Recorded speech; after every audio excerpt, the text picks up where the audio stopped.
Hey everyone, and welcome back to the channel. Breaking news, Canada strikes back. Prime Minister Justin Trudeau has just announced a 25% counter-tariff on U.S. goods. Let's break down what this means for the economy, trade relations, and your wallet. Canada's move comes in response to recent U.S. tariffs that have impacted Canadian exports. Trudeau made the announcement earlier today, emphasizing that this is a necessary step to protect Canadian industries and workers. The 25% tariff will target a range of U.S. goods, including mention key categories if available, such as steel, aluminum, or consumer goods. Experts say this could escalate tensions between the two trading partners. Here's what you need to know. If you're a Canadian business owner, these tariffs might level the playing field for local goods. But for consumers, it could mean higher prices on imported products from the U.S. Trudeau was firm in his statement, saying, quote, "We will not stand idly by while Canadian businesses are unfairly targeted." This marks a bold stance in an already tense trade landscape. Let's have a look.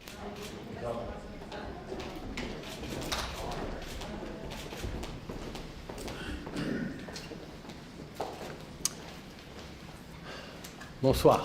Good evening. Today, the United States informed us they will be imposing 25% tariffs on Canadian exports to the United States and 10% on Canadian energy. A decision that, should they elect to proceed with, should take effect on Tuesday, February 4th. Cette décision met en péril une relation économique historique. Une relation qui a été la source de tellement de richesse, de prospérité et de possibilités des deux côtés de la frontière. Tonight, first, I want to speak directly to Americans, our closest friends and neighbors. This is a choice that, yes, will harm Canadians, but beyond that, it will have real consequences for you, the American people. As I have consistently said, tariffs against Canada will put your jobs at risk, potentially shutting down American auto assembly plants and other manufacturing facilities. They will raise costs for you, including food at the grocery stores and gas at the pump. They will impede your access to an affordable supply of vital goods crucial for U.S. security, such as nickel, potash, uranium, steel, and aluminum. They will violate the free trade agreement that the President and I, along with our Mexican partner, negotiated and signed a few years ago. But it doesn't have to be this way. As President John F. Kennedy said many years ago, geography has made us neighbors, history has made us friends, economics has made us partners, and necessity has made us allies. That rang true for many decades prior to President Kennedy's time in office and in the decades since. From the beaches of Normandy to the mountains of the Korean Peninsula, from the fields of Flanders to the streets of Kandahar, we have fought and died alongside you.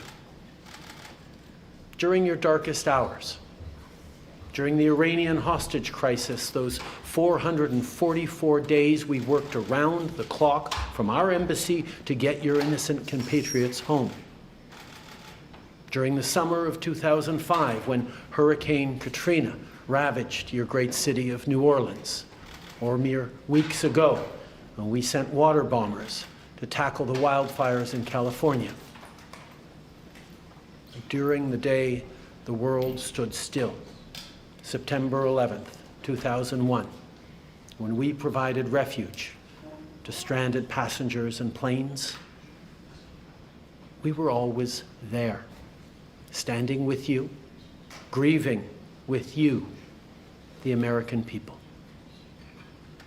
Together, we've built the most successful economic, military, and security partnership the world has ever seen. A relationship that has been the envy of the world.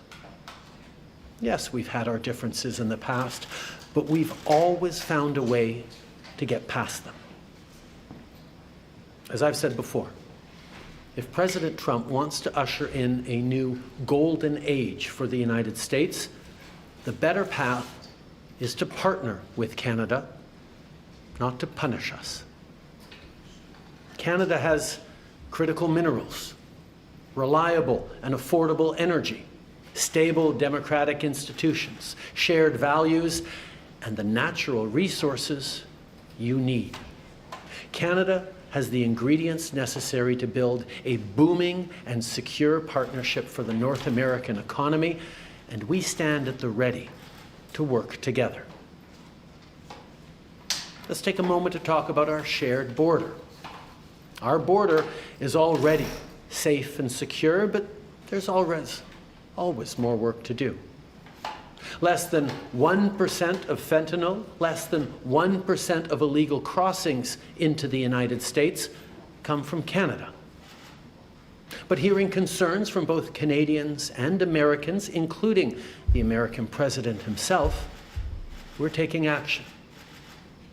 We launched a $1.3 billion border plan that is already showing results, because we too are devastated by the scourge that is fentanyl, a drug that has torn apart communities and caused so much pain and torment for countless families across Canada, just like in the United States. A drug that we too want to see wiped from the face of this earth. A drug whose traffickers must be punished. As neighbors, we must work collaboratively to fix this. Unfortunately, the actions taken today by the White House split us apart instead of bringing us together. Tonight, I am announcing Canada will be responding to the U.S. trade action with 25% tariffs against $155 billion worth of American goods. This will include immediate tariffs on $30 billion worth of goods as of Tuesday, followed by further tariffs on $125 billion worth of American products in 21 days' time to allow Canadian companies and supply chains to seek to find alternatives. Ce soir, j'annonce la réplique du Canada. Des tarifs douaniers de 25% sur 155 milliards de dollars de marchandises américaines. Dès mardi, 30 milliards de dollars de produits américains vont être touchés par ces tarifs et dans 21 jours, pour donner le temps aux compagnies canadiennes de trouver des options alternatives, ce sera le cas pour 125 milliards de dollars de marchandises de plus. Like the American tariffs, our response will also be far-reaching and include everyday items such as American beer, wine, and bourbon, fruits and fruit juices, including orange juice, along with vegetables, perfume, clothing, and shoes. It'll include major consumer products like household appliances, furniture, and sports equipment, and materials like lumber and plastics, along with much, much more. And as part of our response, we are considering, with the provinces and territories, several non-tariff measures, including some relating to critical minerals, energy, procurement, and other partnerships. We will stand strong for Canada. We will stand strong to ensure our countries continue to be the best neighbors in the world. With all that said, I also want to speak directly to Canadians in this moment. I'm sure many of you are anxious, but I want you to know we are all in this together.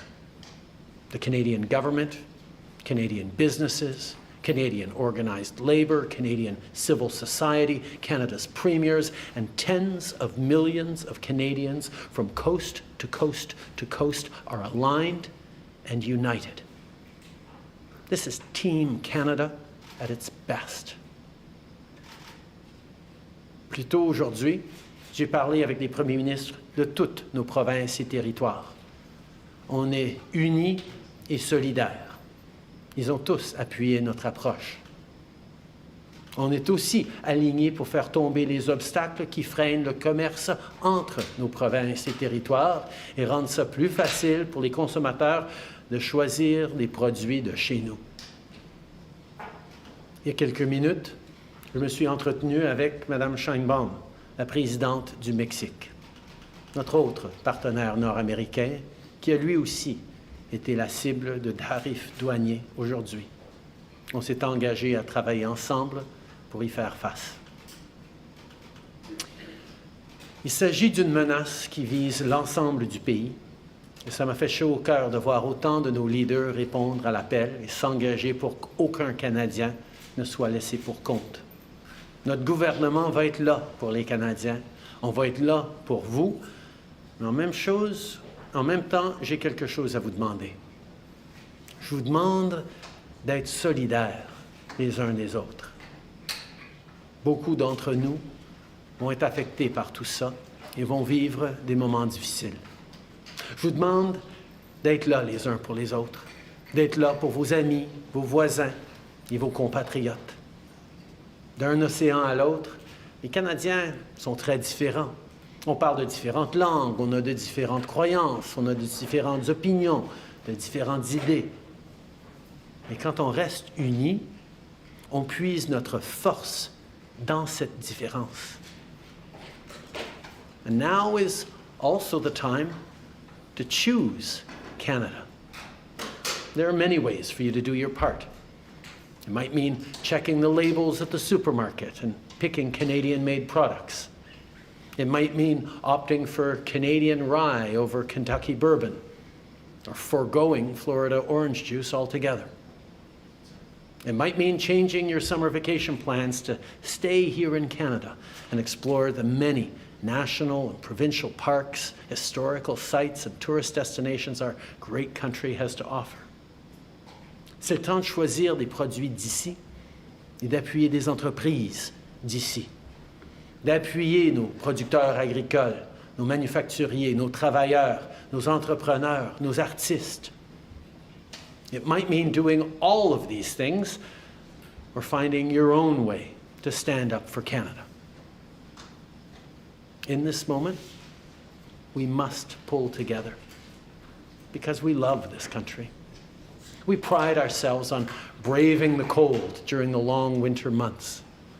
We don't like to beat our chests, but we're always out there, waving the maple leaf loudly and proudly to celebrate an Olympic gold medal. On a notre propre identité, notre propre histoire et nos propres valeurs.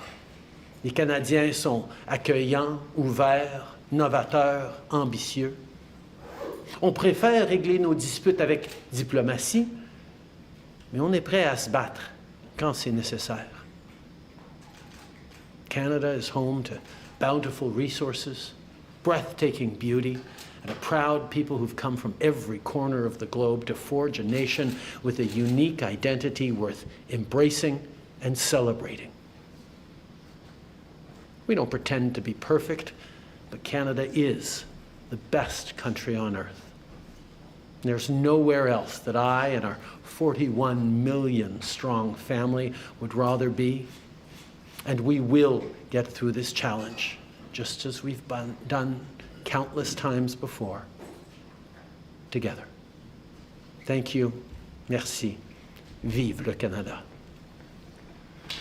All right, so we'll take 20 minutes of questions, 20 minutes de questions. One question, one follow-up, une question, un suivi. Merci.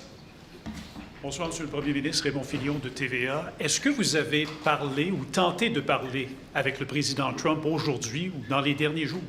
Ça fait depuis l'inauguration que j'essaie de rejoindre le président. J'espère pouvoir lui parler bientôt. It's been since the inauguration that I've been reaching out to speak with Donald Trump. I hope to speak with him sometime soon. Dans son décret qu'il a signé aujourd'hui, M. Trump menace le Canada d'augmenter encore plus les tarifs s'il y a des mesures de rétorsion. Vous annoncez des mesures de rétorsion ce soir. Certains vont se demander, est-ce que ce n'est pas risqué? Est-ce que ça ne risque pas d'envenimer la situation? on va toujours faire ce qui est nécessaire pour défendre les Canadiens, défendre nos intérêts.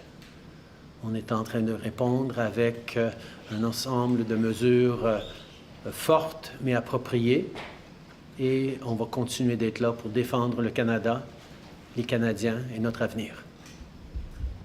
Bonsoir, M. Trudeau. Vous avez mentionné que vous envisagiez d'autres mesures qui ne sont pas reliées aux tarifs. Pouvez-vous élaborer? C'est sûr qu'on a il y a beaucoup d'initiatives en dehors des tarifs qu'on peut entreprendre en tant que pays. On est en train de parler avec les provinces et territoires sur certains éléments dans leur région, leur juridiction. On a aussi des mesures comme ce que les provinces sont en train d'annoncer, d'enlever l'alcool, les spiritueux, les vins américains de leur régie des alcools. Il y a des mesures au niveau de l'approvisionnement municipal, provincial et même fédéral où on peut moins acheter des Américains. Le choix des Canadiens d'acheter des produits canadiens, de choisir des biens et des services du Canada et non américains, ça fait toute partie de notre réponse collective. Mais juste pour précision, est-ce qu'il est question peut-être de couper l'approvisionnement en énergie? Mais la deuxième question, c'était davantage sur le décret des Américains. Il n'est pas question là-dedans, il est question de la frontière, mais pas de la relation commerciale. Est-ce que c'est parce qu'il faut s'attendre à une deuxième vague de tarifs? Tout d'abord, ce qui est important quand on va regarder différentes façons de répondre ou de mettre encore plus de pression sur les Américains pour reculer sur les mesures qui sont de l'avant, on va s'assurer qu'il n'y a aucune région du pays ou aucune industrie qui va porter un plus large fardeau, un plus lourd fardeau que d'autres régions.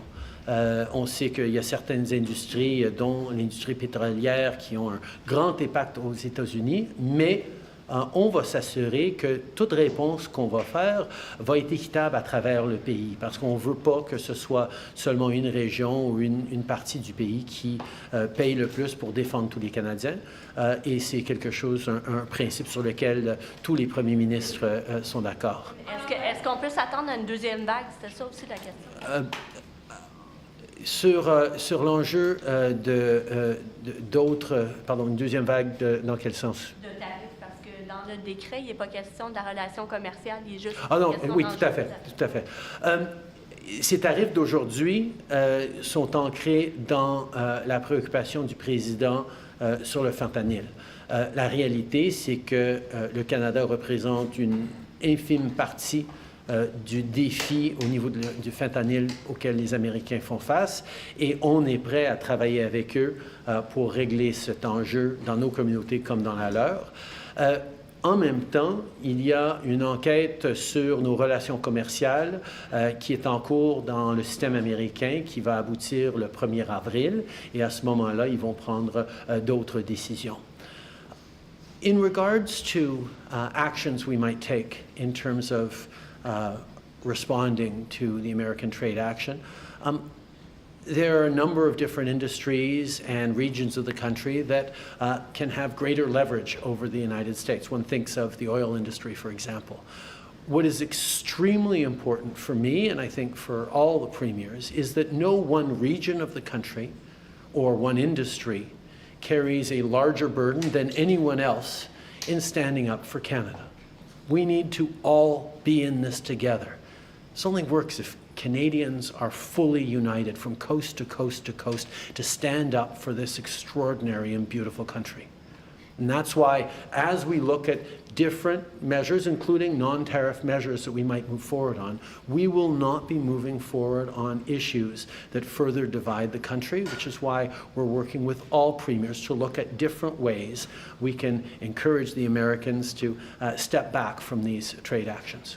Bonjour, Christian Noël de Radio-Canada. Pour être clair sur cette question-là, les tarifs sur le gaz naturel et le pétrole ne sont que de 10 % alors que pour le reste, c'est de 25 %, notamment parce que les États-Unis ont besoin de notre pétrole. Ils ont besoin de plein d'autres choses dans notre secteur énergétique. À quel endroit est-ce que vous êtes prêt à couper le robinet? Tout d'abord, soulignons que oui, les Américains ont besoin de notre gaz et notre pétrole, ils ont besoin de nos minéraux critiques, mais ils ont aussi besoin de nos pièces d'automobile, ils ont besoin de nos produits agricoles, ils ont besoin de notre ciment, ils ont besoin de notre bois d'œuvre. Il y a énormément de choses que le Canada produit, qu'on vend à des prix très, très bon marché ou bien responsables aux Américains sur lesquels ils dépendent pour leur bien-être économique. Des tarifs de 25% sur tout ce que le Canada produit, ça va faire mal aux Américains, aux consommateurs américains, aux producteurs américains. On s'attend à avoir des défis énormes dans l'industrie automobile, par exemple, aux États-Unis, où des pièces et du travail canadien et mexicain sont des éléments essentiels de ce qu'ils font. Alors, on va être là pour regarder et encourager les Américains de revenir en arrière sur ces tarifs et on va utiliser toute la gamme d'outils qu'on a. Pour être très clair, on ne veut pas être dans cette situation. C'est le choix des Américains de nous mettre dans cette situation-là, mais puisqu'on est ici, on va répondre de façon responsable et forte pour défendre le Canada. Dans un match de hockey ce soir à Ottawa, durant l'hymne national américain, il y a des Canadiens qui ont hué l'hymne national américain. Est-ce qu'ils ont raison d'être en colère et êtes-vous en colère? On a une très longue histoire avec les Américains. On a un partenariat sans pareil, mais il y a toujours eu des moments de différends, des moments de tension entre nos deux pays. Et c'est des moments profondément sentis parce qu'on est si proches en tant que voisins et amis et famille. Et ça peut être pénible pendant qu'on passe à travers ces moments-là. Mais j'ai confiance.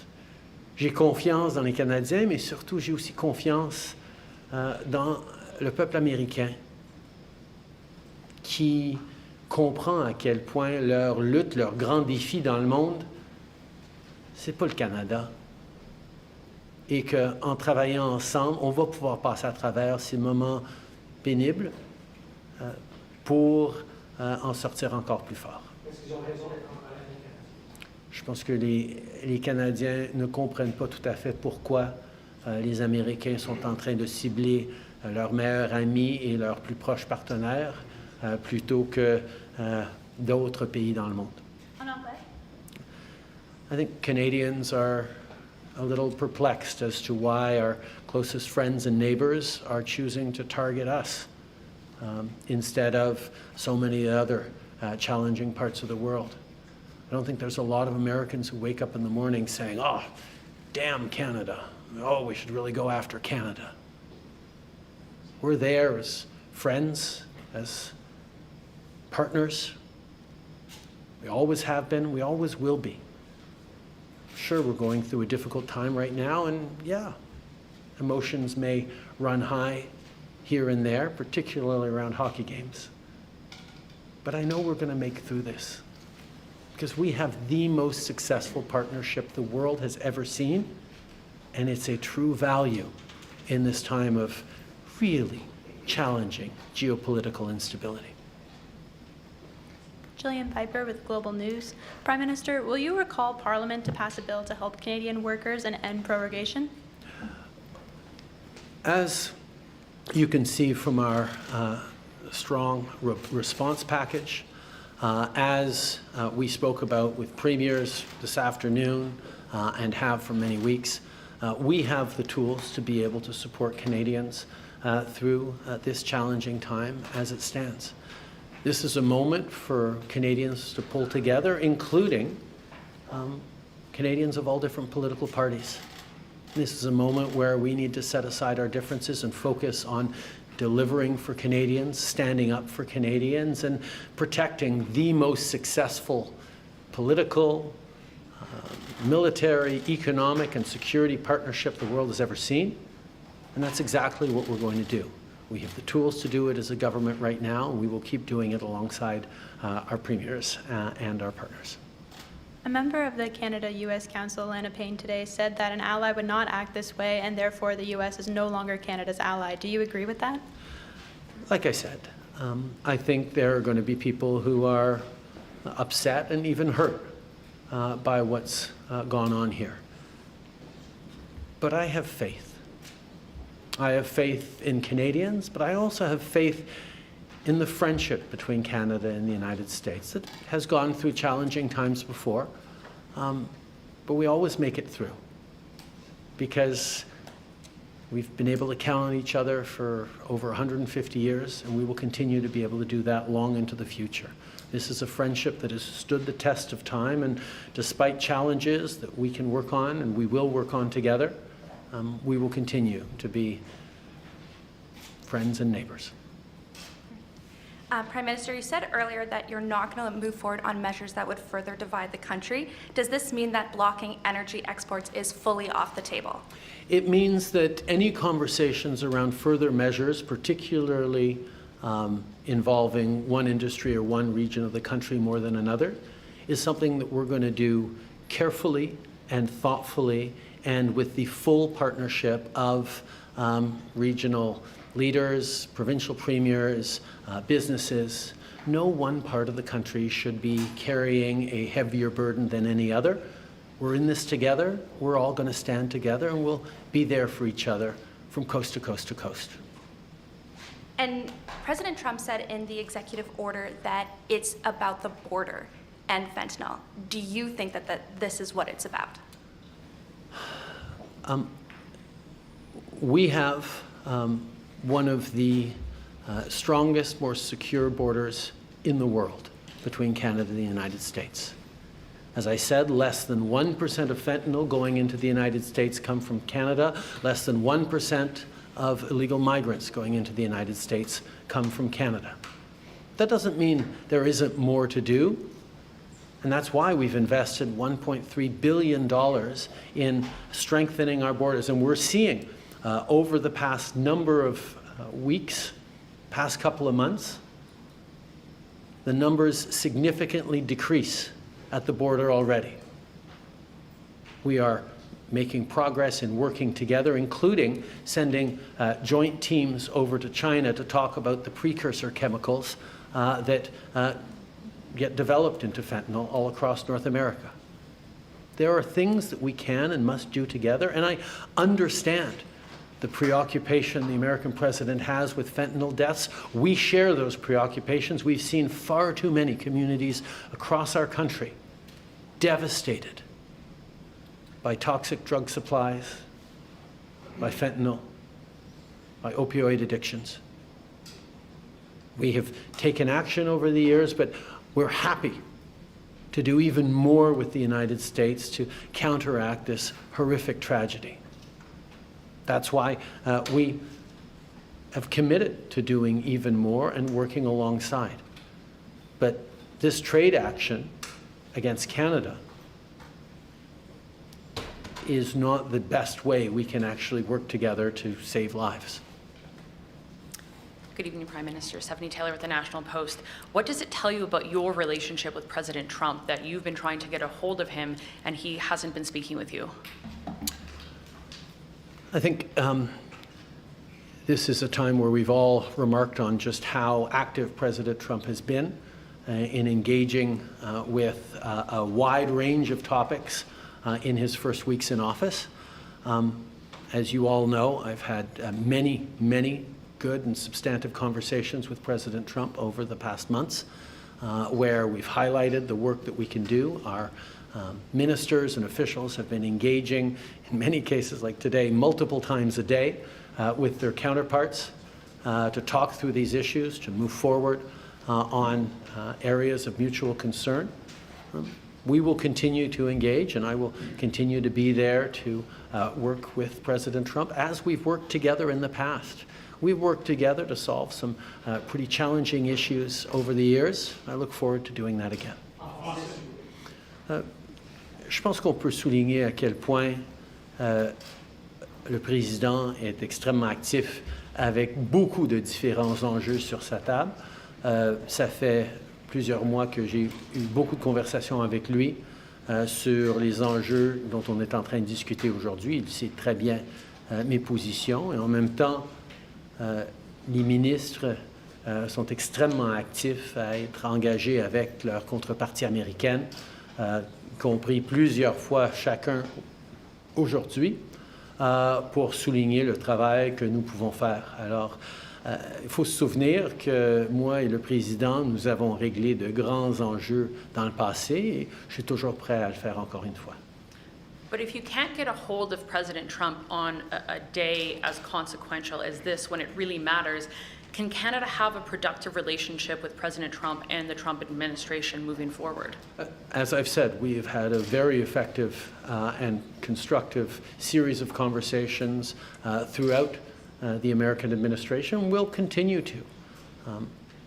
I look forward to speaking with President Trump in the coming days and weeks. This is something that matters, but we've solved big issues before, and we will solve them again. Last question, dernière question, s'il vous plaît. Thanks for taking our questions. Raisa Patel, the Toronto Star. When did you first learn that President Trump intends to increase tariffs if Canada retaliates, and how has that changed your strategy? I think Canadians understand that we need to respond to this. We need to respond in a way that is appropriate, that is measured but forceful, and that meets the moment. We're certainly not looking to escalate, but we will stand up for Canada, for Canadians, for Canadian jobs. We will also continue to do more together with the United States to counteract the scourge that is fentanyl. We will continue to work on growing our economies together, on creating jobs and competing with the rise of non-market economies around the world. We can and will do things together, and that is my focus. My job is to stand up for Canadians. That's exactly what we're doing. But we're also standing up for the relationship between Canada and the United States, which, as I've said, is the most successful partnership and friendship the world has ever seen. You're dealing with the U.S. administration that says, there's nothing that you can do to stop this. We're not looking for any concessions. So do you see any conceivable way out of this because of that? The coming weeks will be difficult for Canadians, and they'll be difficult for Americans. The level of cooperation, the level of effective partnerships between our two countries that have been established over decades and generations means that this trade action by the Americans and our response is going to have real consequences for people, for workers on both sides of our border. We don't want to be here. We didn't ask for this. But we will not back down in standing up both for Canadians and for the incredible, successful relationship and partnership between Canada and the United States. I look forward to working with the American administration on a range of challenging issues that our communities and our world is facing. And I hope that day comes soon. Merci beaucoup.